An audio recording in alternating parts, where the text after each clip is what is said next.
Hi, we're here for International Children's Day to remember the children who have suffered from war and terrorism. And we're here with Rabbi Shaw, Campaign for Truth and Iron Antisemitism. So here's, I'm going to just turn this camera around when I can, if I can find a way to turn it around. Oh dear. Damn. Hi, sweetheart. Hi.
Rabbi Shaw's got his own, yeah? He's going to speak? Yes, okay. So I've got 3 speeches. Do you want it? Hello. Amazina, we're ready. We need to go. Come. Yeah. Come, we need to go. Okay, let's go. You introduce. Okay, so thank you very much for coming on this very, very cold and rainy day in London. Today is International Children's Day. And International Children's Day is not celebrated everywhere on the same day across the world. We thought this year what we would do is we would celebrate or think about the children affected by war. And that's the children affected by war everywhere, but in particular in the Israeli-Palestinian conflict. And that's something that we wanted to bring to light. And I hope, I know it's very cold and rainy, but I hope that people will come out in their woolly hats and scarves and will come here every year to stand and to think about both sides of the conflict and what is happening to the children. We've got some speeches to read out. We have the wonderful Mizrachi UK and Rabbi Shaw with us, who will be leading the prayers after. And we have speeches from Avital Leibovitz, who was the ex-IDF spokeswoman. We have Martin Sherman, who's a journalist, Ricard Landes, and that's it. Okay, so let's get on with it. Okay, so I've got Richard's here. Okay. Shall I read it? Yeah. Okay. Can you hold this for me? Okay, so hello everybody. And we're going to start by reading the speeches that we've got. This is a submission from Ricard Landes, the well-known academic and lives in Israel. And so we're going to say today is Children's Day, when those who love children, their own and others, honor the new and next generation. May it be a blessing to parents and their children the world over. But alas, we live in perilous times, and so do our children. We are under attack from a medieval millenarian group that would like to subject everyone the world over to a theocracy from the 7th century, who not only want to kill our children, but will even sacrifice their own to do so. And rather than uniting against so monstrous an enemy, we prefer to call our own fellow citizens who disagree with us the real enemies. The reaction of some in the American Jewish community to the Pittsburgh slaughter offers us a cautionary tale of what not to do when terrorists strike. The sight of the Jewish community tearing itself apart with mutual recrimination can only bring joy to the hearts of our real enemies. And we do have enemies, we Jews. We who believe that peace and tolerance is preferable to war and oppression. We infidels who do not want to either convert, become dhimmi or die. This is not a battle between right-wing and left-wing Westerners, not even between infidels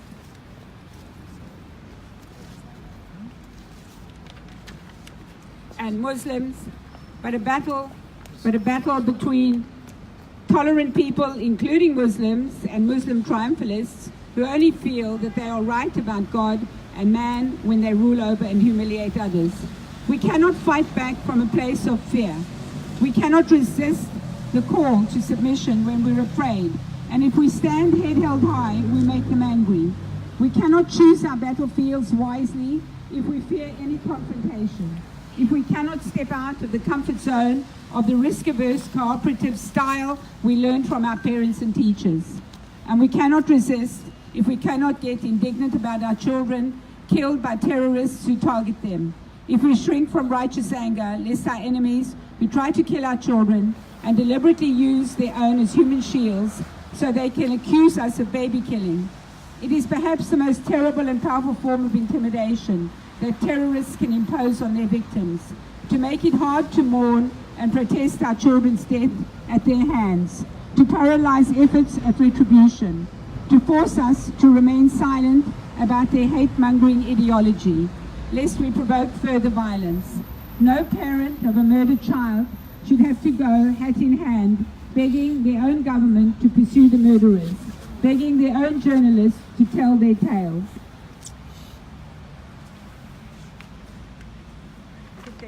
Yeah. Okay, next one. I'll do the one at a time. So this is from Avital, Leibovitz. And then Mark, you do the last one. Okay, this is something that was sent to us by the ex-IDF spokeswoman person, Avital Leibovitz, who's now at the American Jewish Council. At 3:39, the middle of the night, the streets are mostly empty and the majority of the people are asleep in their homes. Suddenly, a loud noise of a siren interrupts the serenity. Shortly after, a strong explosion shakes the city of Beersheba, the home of 150,000 Israelis.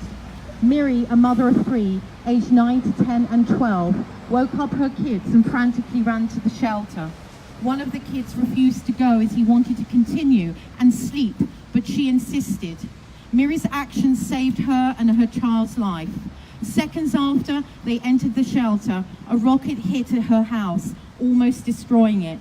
The children's bedroom seemed to be one of the rooms severely damaged. The beds were filled with bits of shrapnel and metal. This family's life will never be the same. They will have to find a new house to live and cope with the psychological trauma of that night's events for their entire lives. There are only 40 kilometers between Beersheba and Gaza. 10-year-old Mohammed is preparing for another day of riots at the border fence with Israel. And like his older brothers and cousins, he is sure that he will benefit from his new status. Perhaps he will even be allowed to learn how to fire a gun or to throw a grenade, but until then, he's racing other children who will climb the border fence faster. Both the Israeli children and the Gaza children have one critically important element in common. They are both being used as a tool in order to satisfy Hamas' ideological craving. In the world of Hamas, the value of life is not high in the list of priorities, and kids don't get to live as kids. They're introduced to a world filled with violence and tension and self-sacrifice. Hamas's efforts to raise generations of hate-filled children aren't new. I remember that years ago, Hamas produced special kids programs on its TV station, Al-Aqsa, featuring Mickey Mouse and other popular figures. Unfortunately, instead of the usual messages of friendship, togetherness and love, which are often communicated in children's programs, Hamas chose to raise the hatred and the martyrdom at the key values.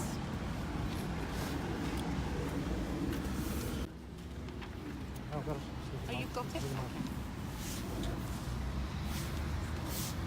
Killing kids. Terrorism is always heinous, but is even more abhorrent when directed against children. Whilst every life lost is a tragedy, an entire world destroyed for the victims' loved ones, the brutal slaying of a child and the taking of a life intentionally cut short well before any perceived blame of some real or imagined injustice could be credibly assigned to it, always seems so much more senseless and heartless. Sadly, Israeli children, even infants, have regularly been the purposeful targets of Palestinian terror organizations. Indeed, the murder of Israeli children has not only been indiscriminate, but deliberate. Arguably, one of the most horrific instances of terror infanticide was the murder of 10-month-old Shalhevet Pass, who was shot through the head by a Palestinian Arab sniper on March 26, 2001 in Hebron while in her stroller with her parents. In sentencing her killer, Mohammed Amrou of the Fatah's Tanzim faction, after he was apprehended by the Israeli security services, the judges expressed their shock at the brutality of the murder. It was enough for one bullet fired from the sniper rifle to end the life of the infant Shalhevet Pass. The picture of the slain baby on our table is engraved in our minds and gives no peace to our souls. We cannot understand or accept the unbearable ease with which the killer decided to harm such a helpless person. We cannot see anything else but the image that stirs in our minds, an image full of hate, blood, and grief. We must not accept this image, and we need to do everything we can to condemn it. Yet, with almost indescribable depravity, the Palestinian Authority's official radio station, The Voice of Palestine, in an attempt to distance the terror organization from the atrocity, alleged the claims of the infant's death by a sniper was a lie, and that it was the girl's mother herself who had murdered her own baby. Admittedly, collateral damage, including juvenile casualties, has always been a regrettable outcome of war, but rarely have the deliberate slaughter of children and their perpetrators been feted as heroes as they are in Palestinian Arab society. The record of Palestinian Arab barbarity is replete with glory examples of terrorists explicitly targeting children. For example, in Kfar Chabad in 1956, where 5 children were gunned down by Palestinian terrorists, the 1974 Ma'alot massacre in the Galilee, where 22 school children, were butchered, the gruesome stabbing and stoning to death of 2 schoolboys in Gush Etzion in 2001,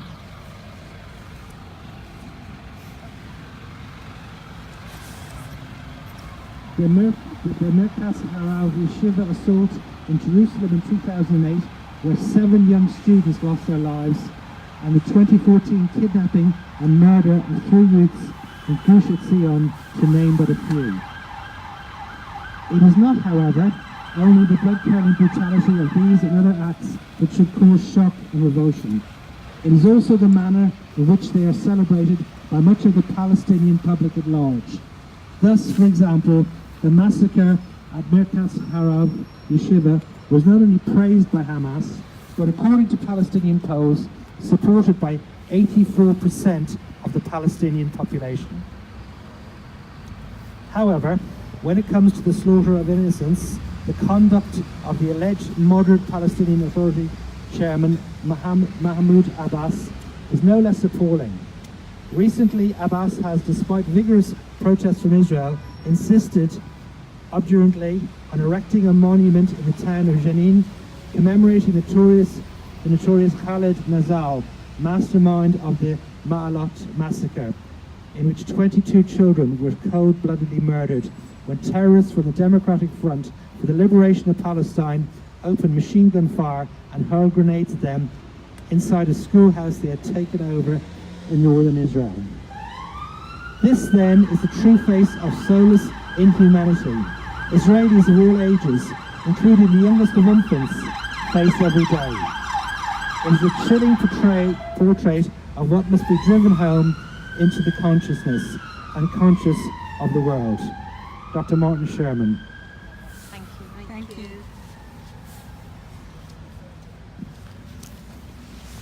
So we're now going to hand the microphone to Rabbi Shaw, who's going to lead us in a little talk and some prayers.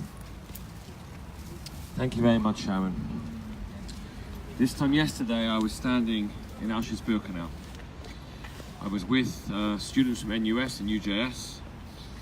And of course we know that in the Holocaust 1.5 million children lost their lives. And when we look at today, it's called International Children's Day. And if you Google it, you'll see a picture, various advertisers around the world, and it's children in a circle smiling. And we just heard the stories, what happened, what has happened on Hamas and Hezbollah and other terrorist organizations in terms of disregard, not just for human life, but even for children. In the 2014 Gaza war, when Israel were bombing the terrorist sites where the rockets were being launched, Hamas worked something out. They surrounded the bomb site with children, holding hands in a circle. Israel wouldn't bomb. Sheikh Nasrallah once said that Israel were weak because we venerated life while they venerated death.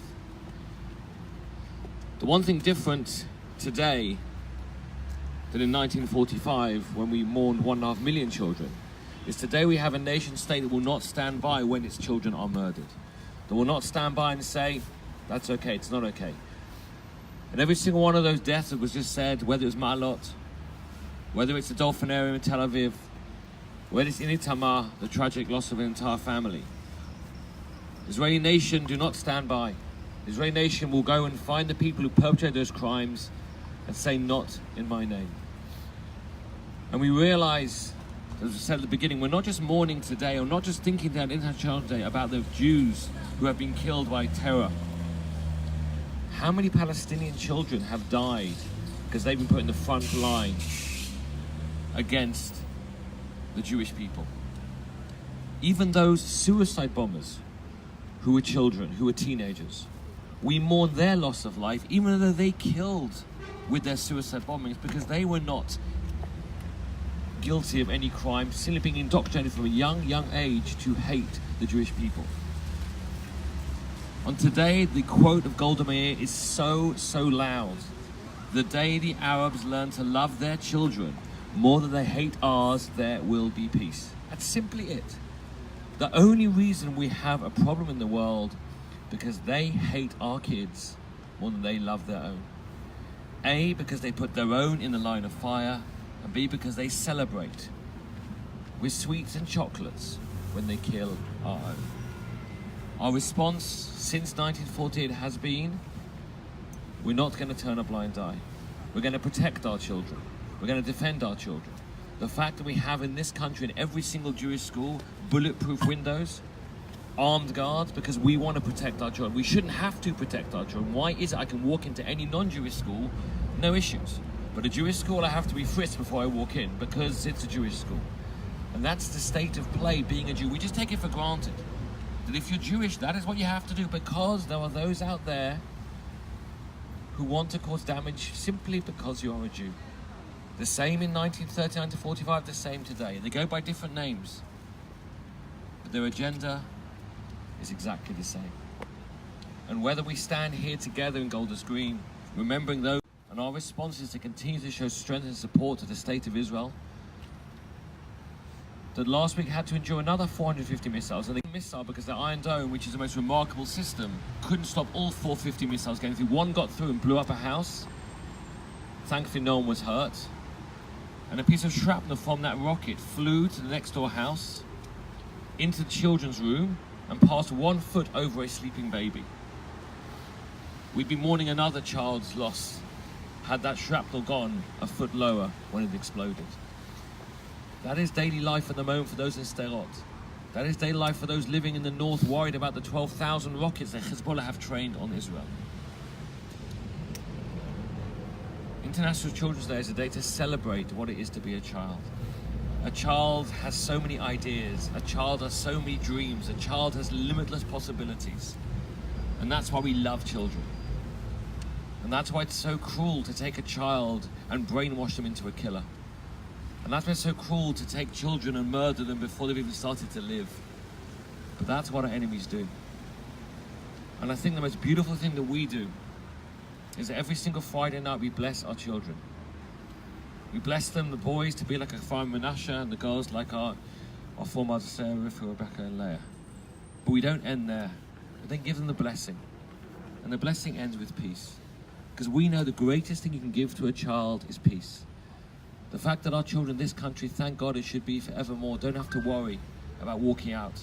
Don't have to worry about things that may happen to them, because we live in a safe society, we hope, we pray, though it's getting a little bit less safe by the day, as we know. But that is the Jewish message. Children, peace. We're reading at the moment the book of Bereshit. And what do we see? We see our forefathers and foremothers struggling with having children. And what we read on Rosh Hashanah, the anniversary of the birthday of the world, is Sarah's cry for a child.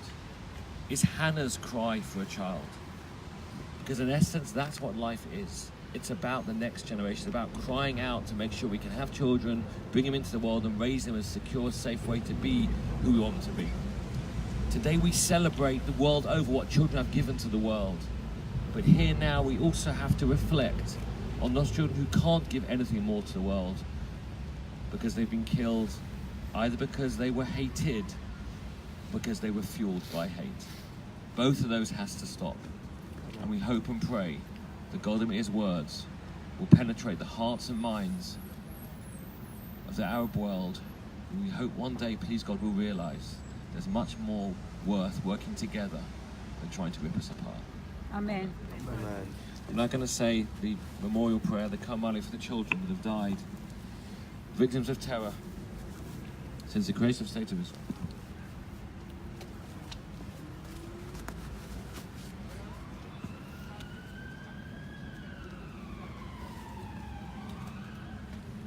מלא רחמים, שוכן במרומים, עושים נוחה כנפוחה והשכינה, מעלות קודשים, וטובים וגיבורים ומהר כי המסירים, לשמות הילדים שנפלו בטרור בישראל.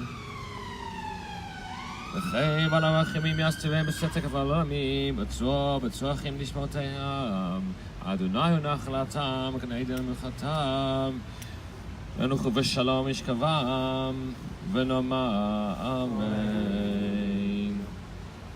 God full of mercy, who dwells on high, provides sure rest among divine presence, within the range of the holy and the pure, with shining light remembers the skies, to all the souls of the children who have been victims of terror since the creation of the State of Israel. May the Master of Mercy protect them forever, and tie their souls with a bond of life. The everlasting is their heritage. God, the Eden shall be their resting room. They shall rest peacefully upon their destined place. They will stand in the end of days, and let us say, Amen. Amen. Thank you. Music.